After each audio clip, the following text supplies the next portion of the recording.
Emilio in the back.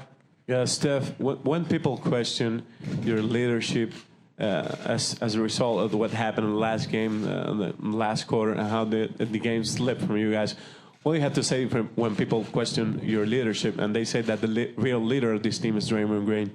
I've always said Draymond's he's the spirit of what we do. That's you see it out on the floor. That's what he brings.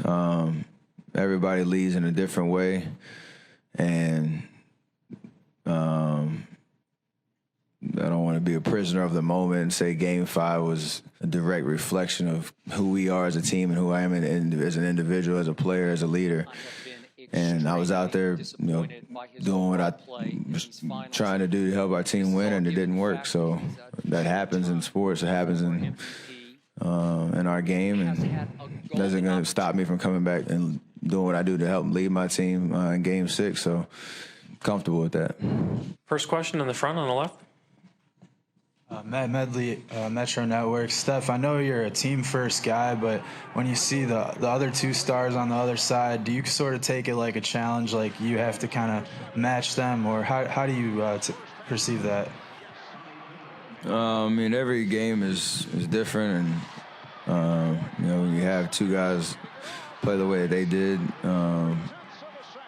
you obviously notice because you see the ball going in the basket every time. But for me, you kind of you get a little edge about you trying to go back at them, but you got to do it within the system of our offense and how we go about things, and not get the temptation to abandon that just to get into the little back and forth one-on-one. So that's kind of my approach. You enjoy those kind of moments, even though we didn't get the win, but opportunity to go right back at them. Steph, how do you balance the one-on-one matchup? How do you balance that with the bigger picture of let's just win this series? I know how I help my team, win, and how to execute our game plan and the spots that I'm going to, get my shots and where I can be aggressive and whatnot. It's not so much a back and forth, all right, I'm taking you one-on-one, you taking me one-on-one kind of deal. And so I don't get wrapped up in that at all. But, I want to play my best. And if I don't, then I'm frustrated. And I understand I need to, figure that out. And that's really all I'm worried about. So, an amazing game 5. And did what they were supposed to do to help their team, stay alive. The story should hopefully be different Game 6. How much does it bother you just when you hear that people say an MVP should do this in the finals, should perform at this level? And when you hear some of the crazy theories about what's affecting you, how do you internalize that and how you block all that out? I don't really worry about it. I mean,